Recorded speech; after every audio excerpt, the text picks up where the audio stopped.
Hello there, wrestling fans. Welcome to another episode of the internationally known Dudes at Ringside podcast. I am your host, Joe the Panther III, and man, oh man, Ringside crew, we are in for a treat. I was sitting here today, and I was thinking, man, Spooky Wrestling Month. I gotta find someone that would fit the lineup for this. And I was sitting at my desk, and I had this big, beautiful screen right here. You can't see it because no one wants to see over there. It's kind of a mess. I moved everything over, and I found the flat screen, and I was like, "Oh my gosh, it's my space age screen that Nibira sent me from back in the day." So I moved everything over, and my fingers hit it, and it went on, and the screen was black, and I put my hand on it, and the screen turned on, and there's Nibira. She's looking at me, and I'm like, "What's up?" She's not. She's like, "Not much with you. What are you doing tonight?" Nothing. Same thing I do every night. Try to take over the world, but that's your job. What do you got? Nothing. What do you got? Nothing. So we're here. Welcome back, Nibira. Welcome back. Thanks for having me. It's glad to be here. Glad you finally got that working. I thought it was just collecting dust. I know. I after I went solo, I've been collecting my old stuff, and there was a lot of stuff on my desk, and I seen little lights go on it, and I kept seeing notification from Nibira's like spaceship, and I was like, she's not gonna want to talk to me. We haven't spoken in like a year. And, like, you were sending pictures of little things you were doing and space planets you've blown up, and I'm like, am I allowed to show this to the world? But Nibira, what have you been up to since the last time we hung out? Well, for starters, my friend, you always have a friend in a very high place. Um, but really, other than that, I've just kind of been roaming around. I've gotten the chance since we've last spoken to explore more of this piece of the country that I've landed in, and even beyond. So far this year, 2023, has been a very busy, productive year, and I wouldn't have it any other way. Awesome. So is there like from the last time we spoke, there's interesting wrestlers on your like wish list from the indies. Is there anybody that you've been adding to your list that you've been seeing as of lately that you're like, I want to zap them out of humanity, but first I want to wrestle them first? So far nobody I've really wanted to like totally zap away. Gotten the chance to meet an individual lately. She's very intriguing on my radar. Hayden Rose from Arkansas. Very talented, very athletic individual. Definitely one everybody should keep on their radars for sure. Hayden Rose sounds interesting. That goes on the Wall of Fame. Dudes at Ringside must have. My mom's gonna. My Panther's gonna kill me by the end of the year. I have all these names written on my wall with my imaginary marker. It's gonna appear by the end of the year on my wall.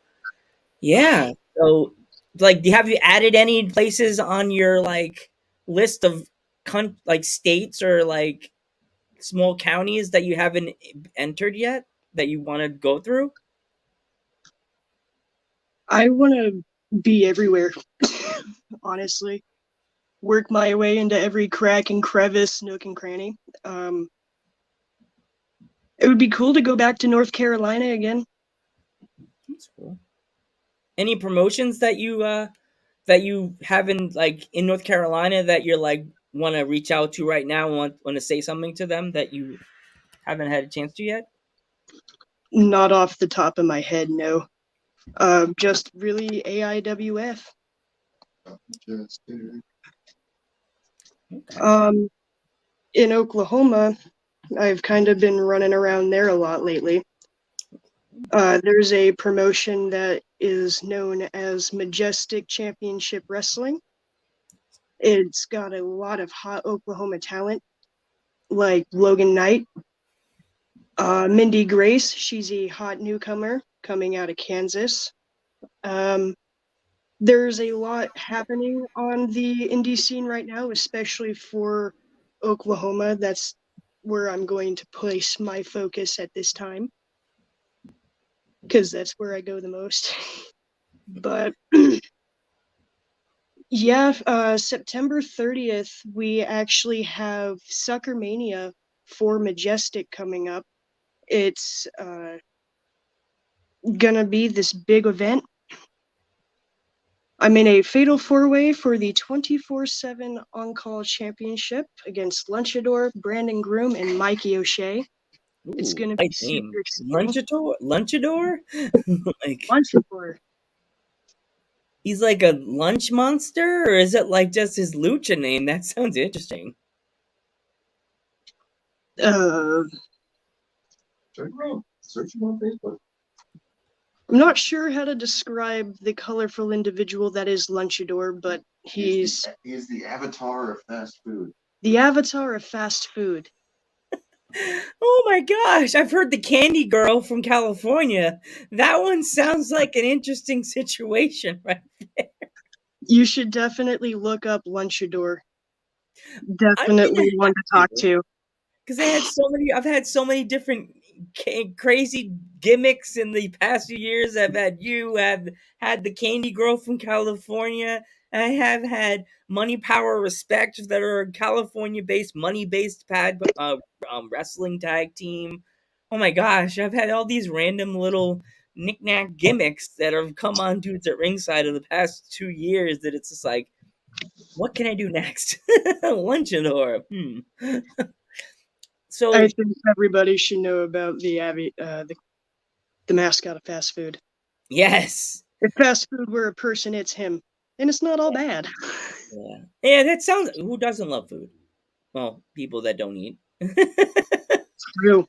So it's where I'm still crushed and saddened by my favorite dark-sided wrestler, Mr. Bray Wyatt, leaving us so soon. Like Indeed. what what were your fondest moments of Bray? Um, really, when he debuted from the start, he just kind of had my full undivided attention because at that point, like during this time period in WWE, you didn't really see too many dark characters that weren't kind of doing something similar to The Undertaker or Kane. Bray was a dark character, but uh, the way that he was able to play that gimmick and run with that gimmick and do everything that he did, just if I were in that position, I couldn't do it. And He had a certain heart or a certain place in the hearts of everybody from the start. His mic work is incredible, and he just had so much more to do. It was sad when he had to take a break for the first time, but every time he kept returning, it just pulled me in even more. The Firefly Funhouse that he was doing, that was kind of weary for a little bit because I was like, that's not the Bray. That's not Bray. And then he pulled that twist out for the first time. I was like, I should have shut up. yeah, he's like, "Shut up and sit down and watch." Okay, Dad. Yeah. But with the Firefly Funhouse starting to hint at what would become known as the Fiend, in my brain, I would say that's when things kind of slowly started to get interesting, leading up to the White Rabbit and all the QR codes. Yeah. Because I'll be honest, I haven't watched WWE by this point too much when he was doing the Fiend and the Firefly Funhouse stuff. But from what I know of it, he not sure how long he ran with that before he had to take a break and come back to leading up to the QR codes. I saw a post that he made in 2019 on Twitter saying that He did a series of backstage promos, and during each of these promos, he left one sentence that wasn't supposed to be in the promo. And each of these one sentences that wasn't supposed to be there kind of made a little poem. Can't tell you off the top of my head what it says, but it's really sad and heartbreaking. He's just a life that touched so many people, and I was really looking forward to seeing what he was going to do when he came back. And there was rumors he was supposed to come back and attack Roman and have him be the reason why he lost the belt, or go after Cena one last time. I wouldn't have wanted him to see Cena. I would have. I know I would want to see Roman lose like straight up, Nibira. But wouldn't you wanted the light to go out when Roman was about to hit the spear and have him right behind Roman as he does the ooh, and then the lights go out. Ooh lights going out, and then the lights go on, and he has Bray has him in the Twister Abigail, and then he boom, and then he'll disappear again for in this laugh, and then the lights will go out, they go back on, and he's gone. Oh man, that would have been so cool. Dude, think about it. He's the reason why he lost the belt. Yeah, that would have been so cool. That would have been That was a my dream right there. See, that beautiful was full circle fan moment. fiction. Joe just wrote the perfect ending for Bray Wyatt. Am I right? Wouldn't that have been the perfect? Did you get chills? Did you get chills when That I said that? did a little bit. Yeah, my legs I did. Wow. The writer, That would you have been probably see cool. it. Roman goes back, goes ooh and then the lights go out, and then the lights go back, and he has Roman in the Sister Abigail, kisses him on the head, boom, and then whoever's wrestling him he just lights go out, lights goes back on, and the guy's hand is on top of Roman for the referees are like, ding ding ding ding ding. Man. Wow, I just Now hit you. we're left with so much what if. Yeah, I think swear WWE's stolen some ideas that wrestling fans had. Hey, you know, there's so many places right now that wrestling fans are not familiar with a lot of things. And if they're not familiar with Bray, you got to go back and watch his stuff even before he was Bray Wyatt, when he was his first character in WWE. He had the thing going a little bit. Husky Harris? Yeah, when he was Husky Harris. Yeah, I knew that he was Husky Harris and tough enough, but I didn't realize at the time that that was him. Yeah, I knew it, but I didn't because he didn't have a beard. His face was clean shaven.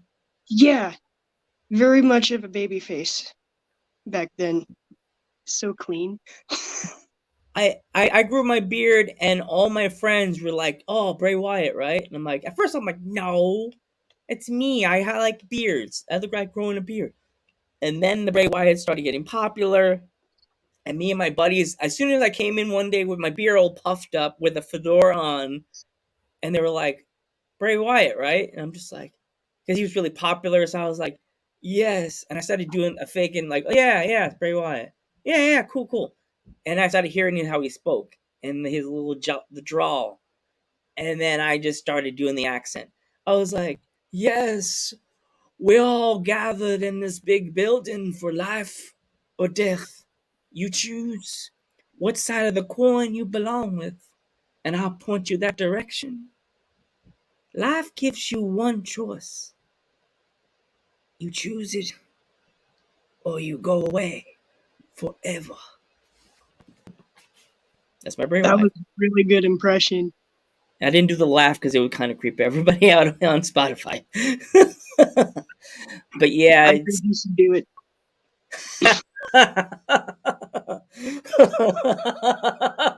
We love you, This is Bray. Spooky Wrestling Month.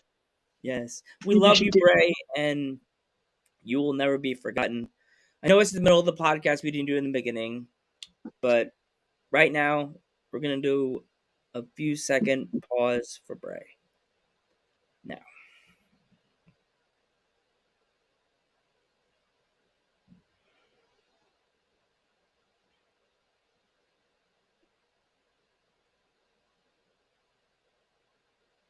thank you. Oh yeah. So Nibira, do you collect anything? Have you collected anything since the last time we all hung out? I found a pine cone. Ooh.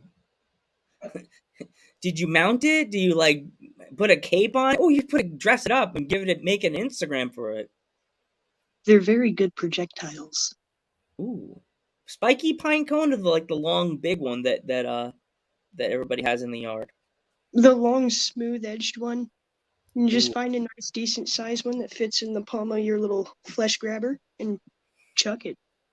What you chuck it at is your choice, but again, it's all your choice. I'm not telling you to do anything. I don't want that responsibility. Don't be sending emails and letters to Nibira. She told my son to throw a pine cone. I don't know. You do you, baby boo. For reference, I threw mine at the tree it came from. Did it bruise the pine cone? We will never know. Yeah, I didn't check.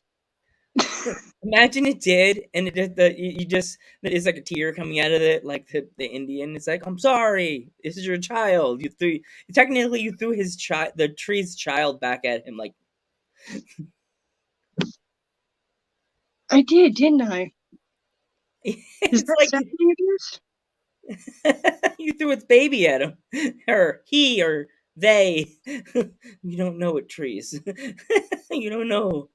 So, Nabira, with it being Spooky Wrestling Month, what would be your ultimate horror movie, like top 10?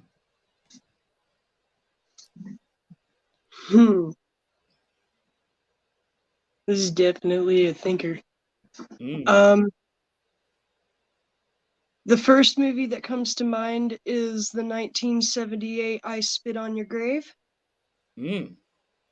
That one's not necessarily horror, more or less, as it's on the label it says thriller. Oh, But it's a good one if you haven't seen it. I'm going to tell you now, it's got some strong subjects of not so nice things. ooh. But other than that, it's a good movie if you like a lot of blood. What else? I'm a big fan of the Nightmare on Elm Street series. My favorite one is Dream Warrior. Ooh, that was a good one. Yeah. When I love Freddy it. reaches through the TV, the Oh, gee. chick's like, I'm going to watch the TV. And he just, thanks for participating. You But, gone. um,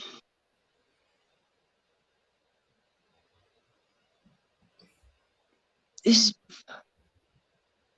really put me on the spot here. Sorry about that, Nabira. We should have talked about this before we started recording. Oh no. You're good. You're good. I haven't watched a lot of movies in a while. There's a movie that's come into my mind, and I What is the think subject? it's called Hereditary. Ooh, what's that on? I've never seen that one before. Oh, it's dark. Ooh, it's a dark horror movie? Ooh. Yeah. I'm not gonna tell you the only scene I remember from Oh it because I jeez. don't want to get the channel in trouble. Oh Uh, jeez. yeah. When we're done Um, recording, you can tell me.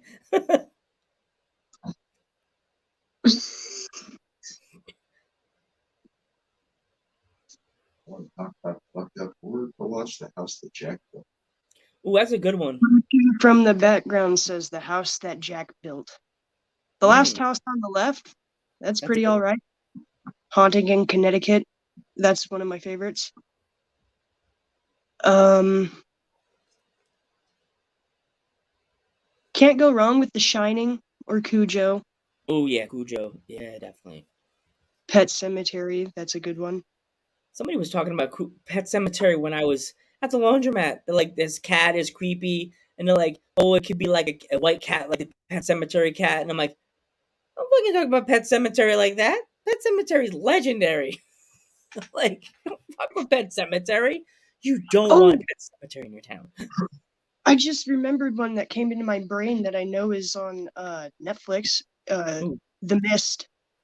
ooh, I think I saw that one. Maybe I saw that one. The one I saw when I was with my sister, and she had to go to this house at Halloween Horror Night. They did it 2018. House of a Thousand Corpses. So you already seen that one, and also uh, Killer Clowns from Outer Space. I actually haven't seen that, but I've heard a lot about it. I Ooh. know about Space Babes from Outer Space, which is not horror. Yeah, I saw that one. That's a That's a Jim goofy Carrey movie. movie. Wasn't that the Jim Carrey movie? I don't remember who was in that movie. But there was one movie Jim Carrey did back in the 80s. Earth Girls Are Easy. That's the one you're Yes. thinking of. I love that movie. That movie was, for its time, Nibira, that movie had so many one line, like weird things like you could remember that you could toss into your character for like at the shows. Cause it was like their regular self, but they're trying to act like humans. So they're like, yeah, dude, totally awesome, man. Cause they're in California. So they had to act like, yeah, dude. Like toads, dude. And then that's when the song came in, because I'm a blonde. Because I'm not singing the song and get copyrighted struck, because you know the words, because I'm a because you were wish you were. Yes, that song, and I didn't know because he played it on Z100 all the time, and I'm like, where did this stupid song come from? And then it comes on, of course, TVs hear you, like every device does. Shush, shush! Don't talk to me, iPhone, because you. I mentioned pretty redheads with that wrestle, and everybody pops up. Wrestlers I have never talked to, and they come up. So, and you popped up on my space age screen because I said, "Man, I wish I could talk to Nibira." And then you're just staring at me like I'm already on the screen, Joe. Jeez, I watch everything you do in your room. I seen that. Telepathy. I seen all those moves. I seen you talking to all those wrestlers before you messaged me. Sorry. Yeah. Yeah. Yeah. Would you? I mean, like, it's kind of weird to count this as, I wouldn't say it as a horror movie, Nibir, but would The Crow be on that list or no? That's a good question. I'd say it has horror elements. It's one of my favorite movies, hands down, but I've never really thought about what genre it actually is, Hmm. because the first time I watched the movie, it fascinated me. And so I did a lot of research into the movie, and I found out how The Crow came to be. And it's this entire guy's grief project, and it was beautiful. And so, yeah, just because, like, I know what The Crow is supposed to be from and what it's supposed to be helping somebody heal from, I've never thought about what genre you would place it in. Yeah, because it's technically coming back from the dead, kind of like a horror thing, sci-fi. If you're coming back from Almost the like a dead, zombie, yeah.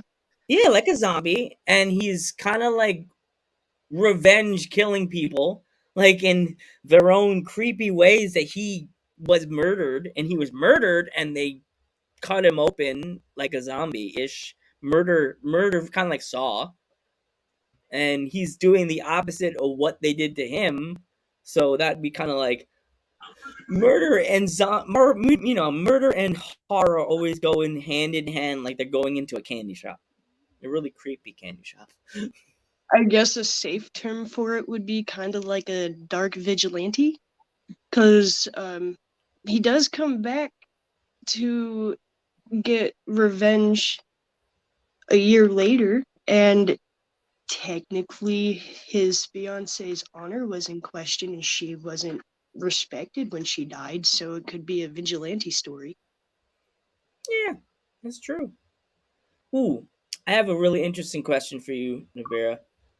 What's up? When you're at a show, before you like the week of a show, what is like your normal schedule like? Um, Honestly, it's, I would say, the week leading up to a show, I spend as much time as I can promoting when I'm on my phone, but other than that, spending time off my phone, going for walks with the dog, and exercising outside of that. And when I wind down for my day, have a cup of coffee, and then play games. Watch Yeah. a little bit What of games? YouTube and pass out. What games are you playing, Nibira? Right now, the new Texas Chainsaw Massacre game just dropped a couple of days ago. What? What system is this on? Uh, we have an Xbox, so we know it's on that. It's on everything. Oh, it's on everything. Okay. Ooh. But you can have the option to play either as one of the victims or the killers are called the family. You obviously got Leatherface, and every match you play has to have a Leatherface since he's the main part of the deal. But you also have other characters to pick from: Johnny, Cook, Sissy, and Hitchhiker. Am I missing anybody else? Huh? Yeah. Um, each of the killers has their own different special, unique ability.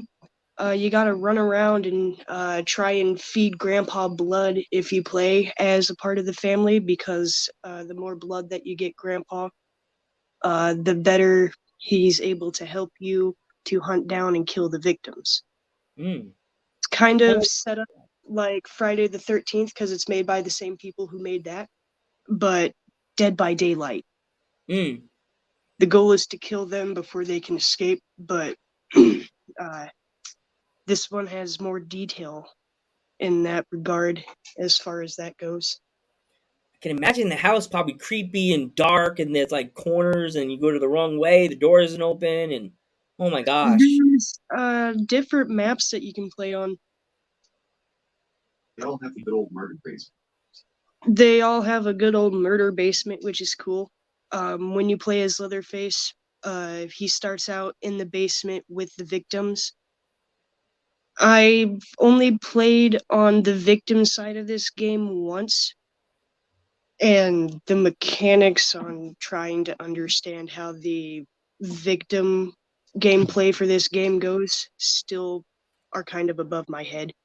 But I also Mm. haven't messed with it too much to try and find out. Oh Um, jeez. you start off injured. The goal is to obviously escape before you succumb to your injuries. You can go around the map and look for different health items to give yourself to prolong your death unless you're able to escape to get help. Uh, each character, much like the family, also has their own special little abilities. Mm. What those are, I don't know. Do you think they would ever? They did a Jason game. There's a Leatherface game out there. Do you think we would ever get a Freddy game? Ever? That would actually be pretty cool. Freddy's a How dead badass would that game be? Freddy Krueger is actually a monster that you can play as in Dead by Daylight. Yeah, I saw that. I saw that. But would you? How many levels would actually be in that game? Like, there would have to be more than 100 levels. Because there's how many different Probably. Freddy worlds? I mean, you brought up this idea for this Freddy Krueger game, and my brain jumped to instantly this open world type of thing where if you're Freddy, you run around and kill people, but it's an open world type thing. And I don't know if like there's missions involved, even though all I Yeah. got is just open world. I don't know anything. Like if you're in the dream world and if you get chosen to be Freddy, like you're in the dream world and there's little portals everywhere you go. Like it's like that little basement thing with the pipes and everything, and there's little portals, and you go through, and you'd be like in the person's dream. It'd be like a happy candy shop, and all of a sudden when you go into the world, it starts getting dark and everything's black and everything gets dirty and nasty. Or like if they're in a happy train station, the train station gets so dark and cryptic and like Freddy-ish. So when you said you're a fan of Freddy, like is there any Freddy movie that you definitely won't watch because you're like, this is not my bag? Not really. Mm. The one that came out, the reboot one, when his face is all like, it wasn't I like haven't the. seen that one. Oh, don't do it, girl. Don't do it. It's like, oh, that TikTok. Oh, girl, don't do it though. Oh no, yeah. No. I bought that DVD and I was like, I bet you I can't even sell this at the Salvation Army because they'll laugh in my face and toss it back in my arms. That's how bad it is. Yeah. Uh, I will tell you the first and only movie so far that I've watched that's made me mad. I think it's called The Cabin in the Woods, but isn't that the one where that's in the basement of this cabin? All the monsters that these people are encountering throughout the entire movie, they find out they're robots and ran in a control room. I was so angry. I think I heard about the Cabin in the Woods. That was the one everybody was talking about for a while.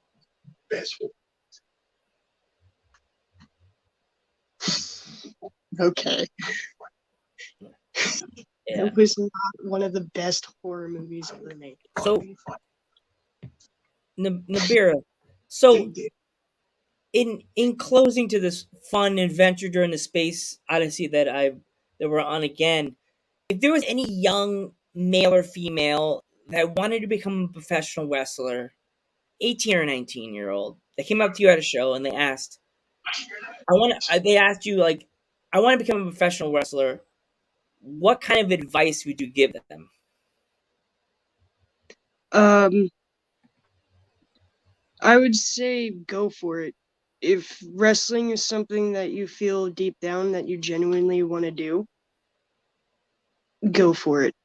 Um, the only person at the end of the day that has the true ability to take no for an answer is you.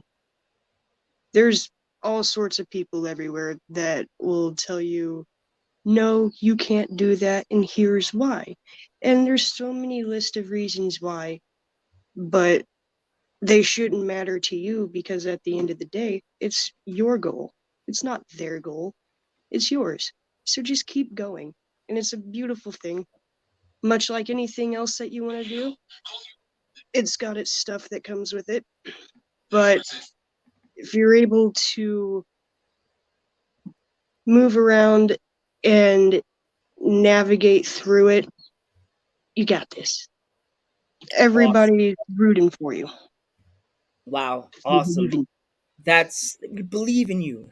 Hear this, fans? The beer believes in you. I want to thank you so much for coming back on the podcast, Nibira.